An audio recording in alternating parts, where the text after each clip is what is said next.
Hello and welcome to the Learning to See podcast for December 2024. I had a plan. I was going to share an interview I did with Jesse Nilo today, and I'm going to postpone that one to January, where we're going to start focusing on the How to Care book and the different therapists and artists who submitted art projects for that book that's releasing in February.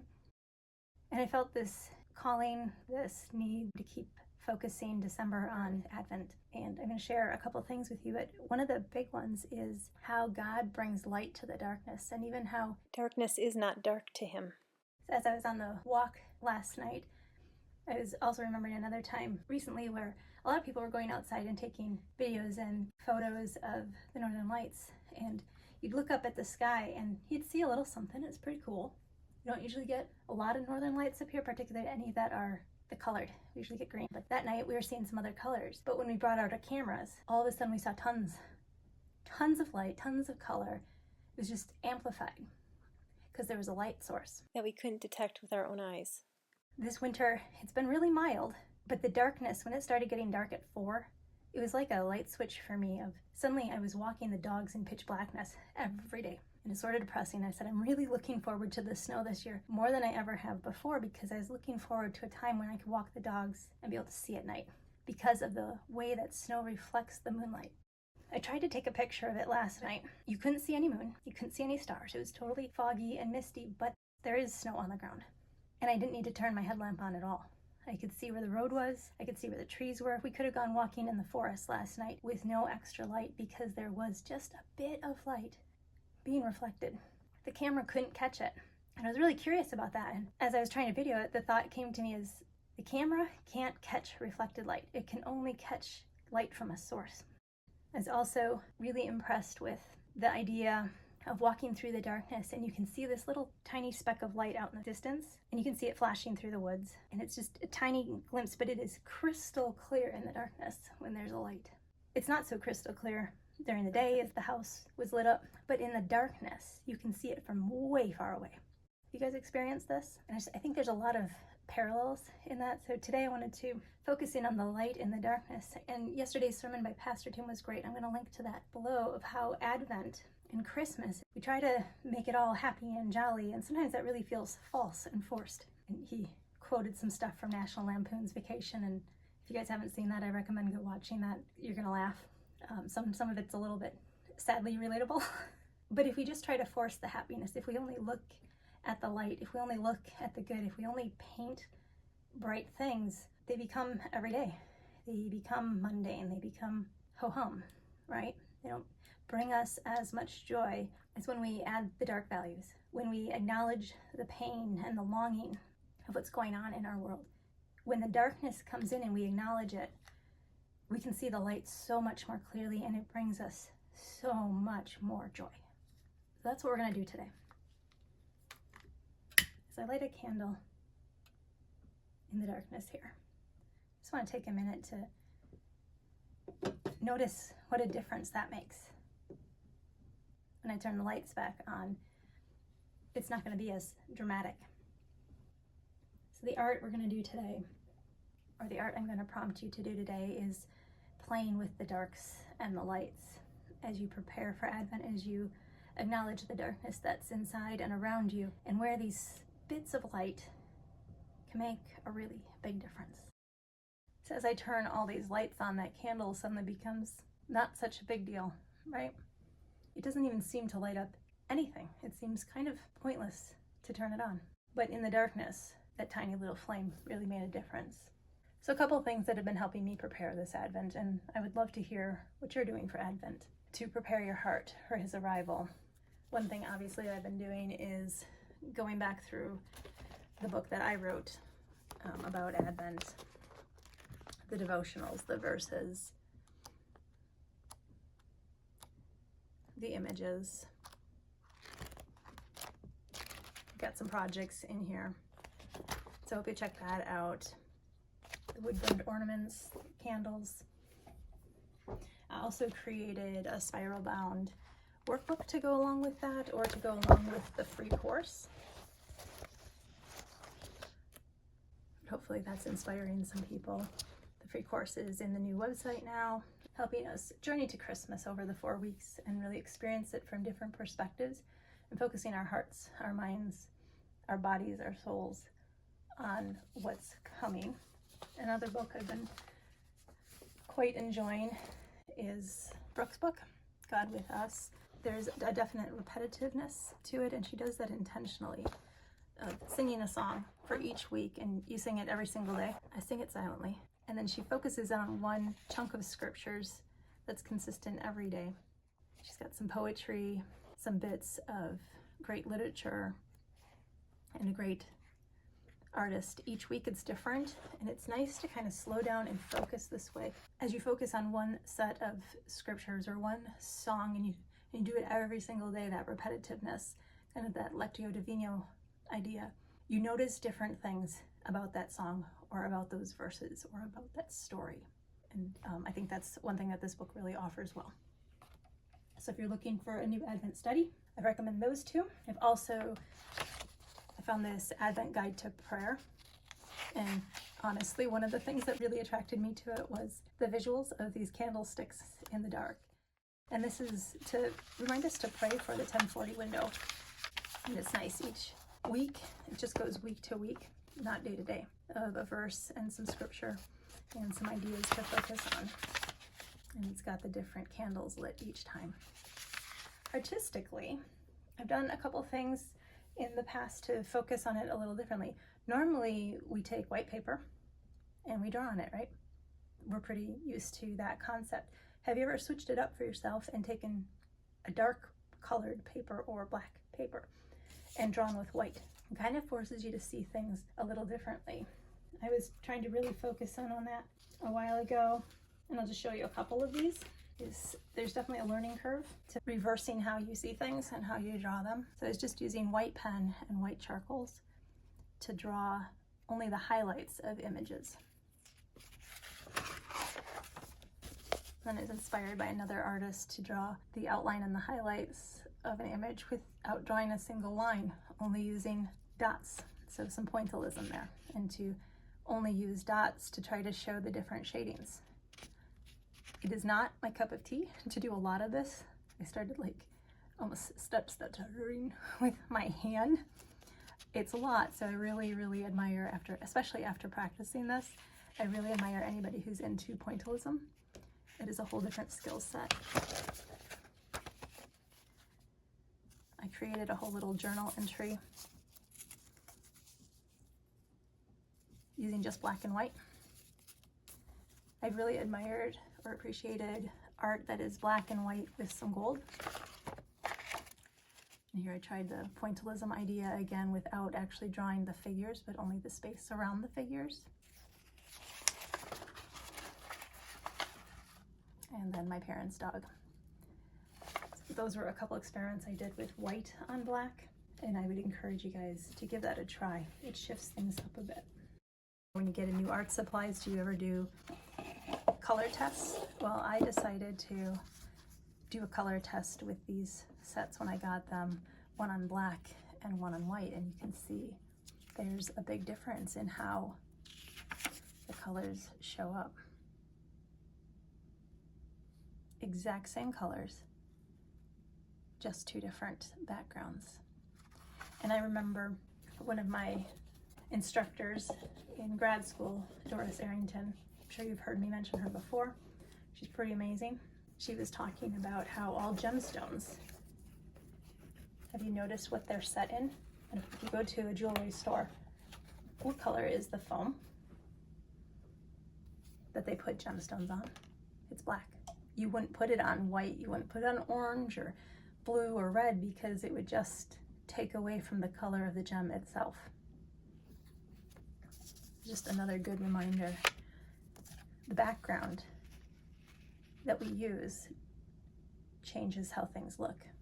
Another thing when talking about gemstones, or just gems or precious things, is they are formed in the darkness, in the dark caves, in the pressure of the earth. Coal is transformed to diamonds. I say all these things not to trivialize pain, not to try to make you feel like it doesn't matter, or we should never have joy, or that we should focus more on the pain, or any of that, But it is really important to recognize that in the darkness, in the pain, in the longing, in the trials, something's happening.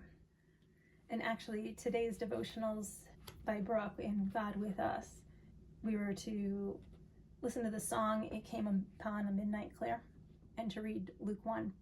And as I was underlining that, the concept of waiting kept popping up. John's mom spent 5 months in seclusion. His dad was mute for 9 months. And then John was hid away in the wilderness, becoming strong in the spirit. And then it got me thinking about how Jesus spent 30 years just living life as a normal kid, a carpenter's son, a friend, etc. And then it reminded me also of Joseph and Moses and Abraham and Ezra, all of them. There was a ton of waiting.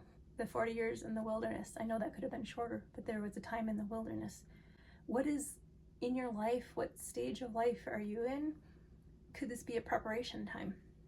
And something that I wrote in really big letters for myself to remember was that God is in the business of preparing us well before he'll shine the spotlight on us. The wait is not pointless. It's full of important preparation. So I hope that can be an encouragement to you. Art-wise, a couple ways you could do this. I mentioned the art before of just using white utensils, white markers, white pens, white chalk, white charcoal, white pencils, white paint on black or a different color. I'd recommend black because it's going to give you the most contrast.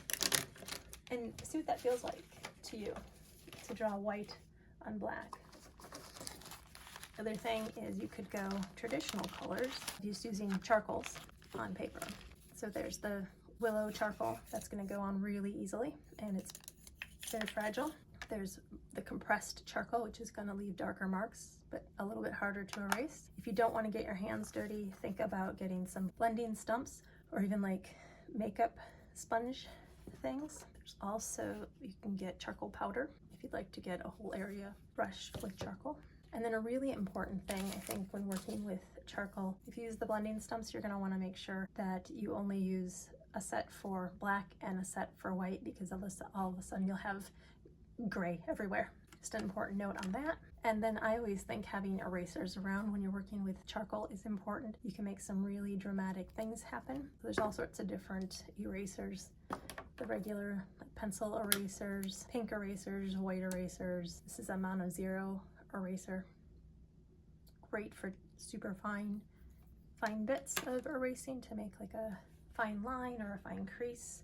My go-to tends to be just a regular eraser, this mono zero, or the kneaded eraser. Those tend to be my favorites, but they all have value, and I'd encourage you to play around with erasing. And you can use ink, you can use markers, whatever seems right for you to be using. Go ahead and use it, whatever you're comfortable with. You could use pencils. There's all sorts of different options here. So I'm gonna go with just using a small note card today and playing around. I do encourage you to experiment, to not feel like you have to make a piece of art worthy of showing anyone, but to just go and sit in the process. So maybe part of that process is just experimenting with your different supplies. One of the things I love about charcoal is blending it.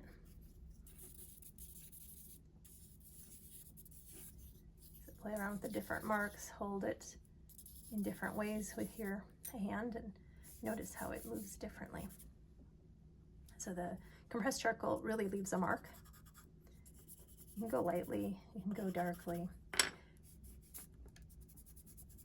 but it sticks to its space way better than the vine charcoal.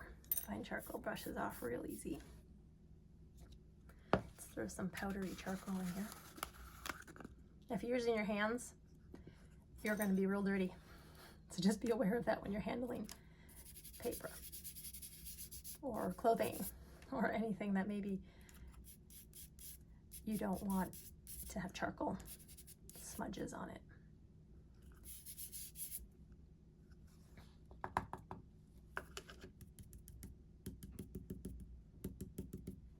So that was fun. That was a fun little experiment. I just tapped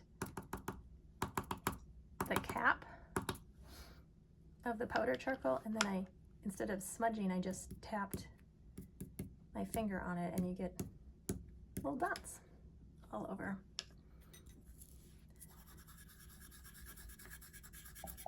I really enjoy the depth that charcoal can go to in its darkness.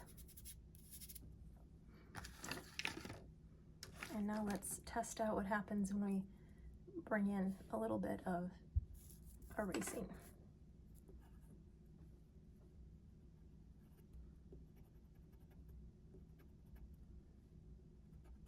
To reveal some spots.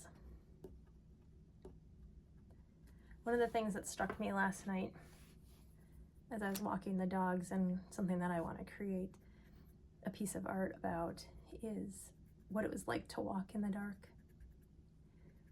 What it was like to see the lights shining through the trees, to be able to walk with no light of my own and just the reflected light around me off the snow. It felt kind of magical, and I'm trying to figure out how to depict that. I can't get a picture of it. It just didn't show up well enough, but it was very peaceful.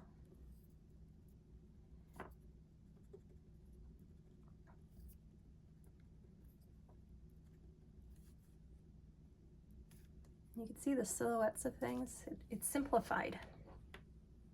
Maybe that's a word I want to hone in on. It's simplified what I was noticing.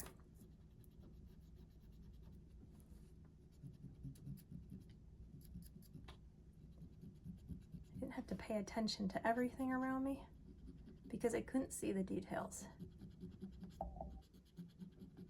But I could see enough to navigate by, to walk by,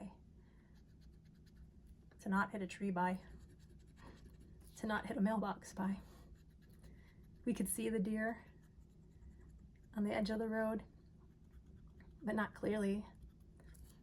Could have been a different animal. You could just kind of see the shape of something, and then you could tell by how it moved. Yep, that was a deer. Or a raccoon.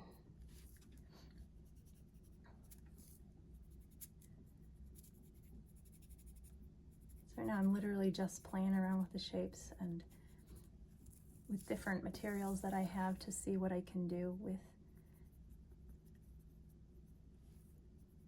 the charcoal that's on the paper already,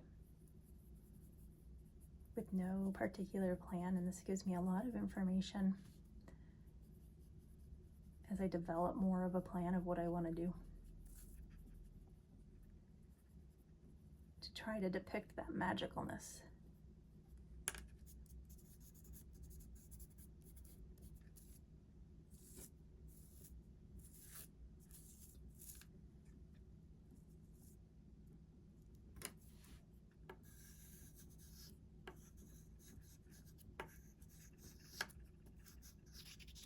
Other thoughts I was having about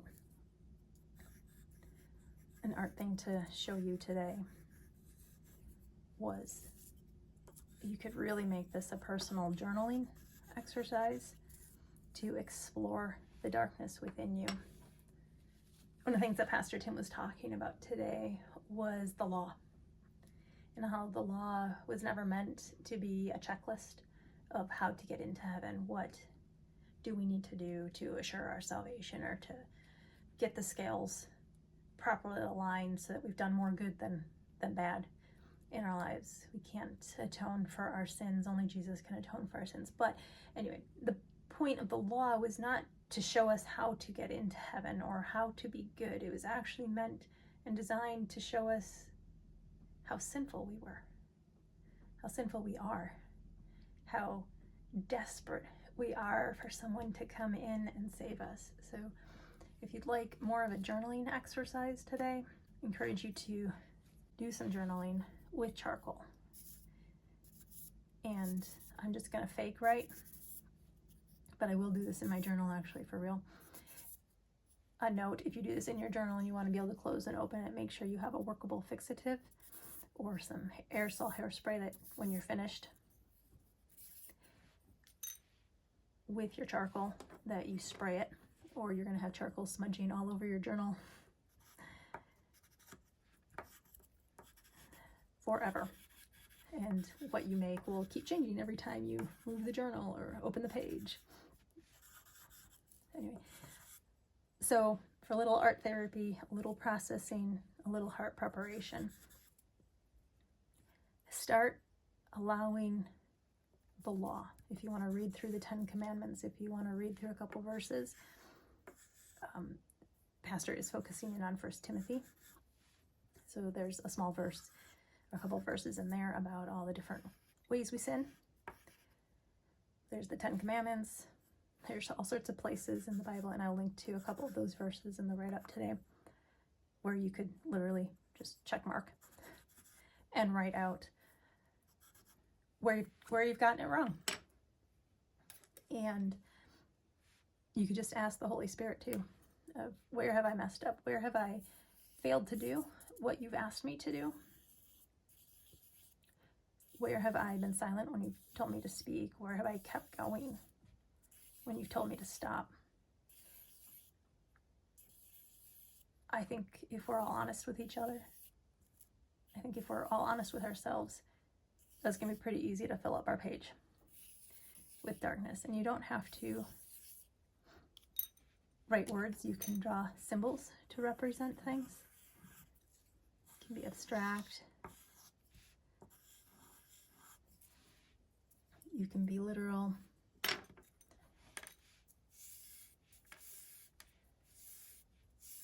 And keep layering it. Because our sin, we just layer it, don't we? We're like, oh, I should have done that, or I should have done that. There's a variety of ways that we mess up, right? Oh, I've broken that law. Or, oh, that was mean to say. I again slipped into gossip. Or, boy, was I critical. I wish I would have done that differently. Continue until you feel like you have journaled all of that out and you've made the page look how you feel like. You think of, I'm trying to fulfill the law, I'm trying to measure up, I'm trying to get myself fixed up for God. And you just need to fill the whole page. Because you're like, yeah, I don't think I've done anything deserving, worthy, good enough, often enough.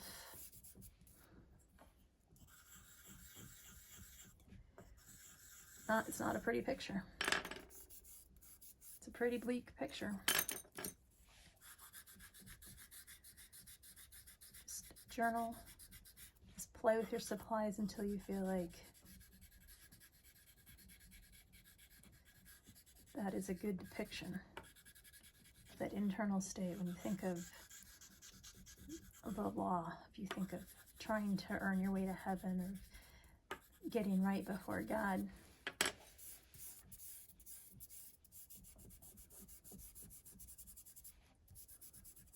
something I always adore about art journaling is it can be very powerful, and it remains confidential, because anybody who comes and sees these doodles or these writings that have been messed up and art supplies put over, nobody else has a clue of what that is.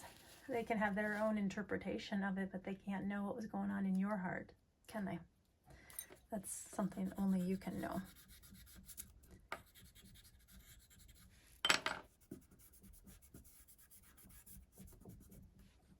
You and God.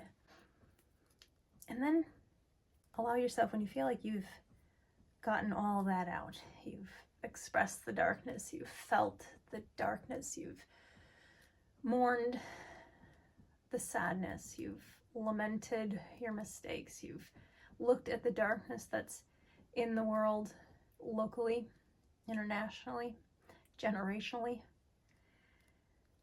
You're like, God, I don't see you. I don't know how you can see any good in this. I don't know how you can come and draw near. And that's one of the things of Advent too, in the original stories. For I think it's 400 years or more, God was quiet. He had promised he was coming. He promised there was salvation, but they were under oppression after oppression. They were in exile. They were suffering. They were holding and clinging on to this prophesied hope and promise that he was coming, but he was quiet. And the world was not great. There was still beauty in the world. There was still love. There were still kids. There was still hope. There were still things to celebrate. There were still stars to gaze at and new bird songs to listen to. All of that's still true. But there was darkness, and they didn't know the way out. Does that resonate with you? Can you feel that pain? That yearning? That longing for something to be different? To change, and wondering if God really will fulfill that promise? Allow yourself to feel those things, to be honest before God. Just read the book. I don't have it right here with me. But this is where prayer begins, and he talks about the importance of being truly honest with God. Like, it's okay if you're like, I know you tell me to forgive them, and I know I should want to come to you in prayer, but I have these doubts. I have these fears. I'm frustrated. I don't feel patience. I don't feel forgiving. And I don't feel like celebrating with them because they just got what I have always longed for, and I'm not getting. And I'm kind of mad, and I'm kind of bitter. To be honest with him at the beginning of your prayer and let him transform that. Because what's awesome is in this darkness, right before Jesus was born in the stable, it was dark. Do you think it's... And I know maybe not everything is historically, perfectly, accurately put in the Bible. Some of that is different literary forms. And I'm not here to debate, was Christmas Eve really Jesus' actual birth date in history? Well, maybe it doesn't actually matter. The fact is that he came into our darkness. Right?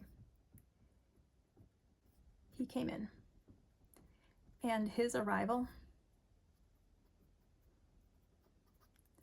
was all the more sweet because of the suffering, because of the dark.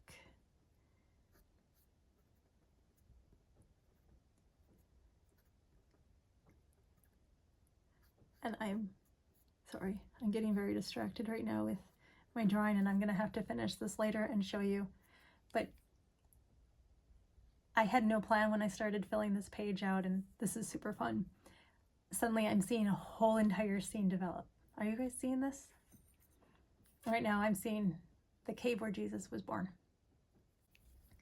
His tiny little face. And Mary hovered over him.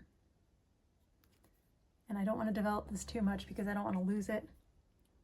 I want to have enough time. I need to reference a couple images to make sure I get proportions right. I see someone coming with a candle. I see the angels up in the sky here, telling the shepherds. It's going to be fun to see how this develops. But his arrival was a light in the darkness. When the law is applied correctly, we are drawn to Jesus, and his glory shines even brighter. May that apply to you as you prepare for Christmas. Don't just get swept up in the superficial excitement of the season. Remember to reflect on the true joy, the true peace, the true love, the true hope that comes with his arrival into our darkness and lights the way.